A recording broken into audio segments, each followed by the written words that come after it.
Real estate market for Colorado Springs, February 2024. Our average home sales price was $511,000 in February.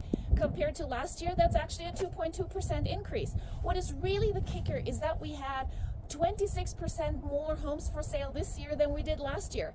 Now you'll have over 1,800 houses to choose from. That's not bad. I'm telling you that the last time we had this amount of homes for sale was in 2016.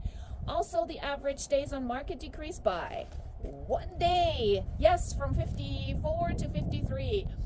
And last but not least, our closings were 792 in the month of February, which is really not a ton, and it's pretty much about the same that we've had in the last 4 months. So this is getting a little worse.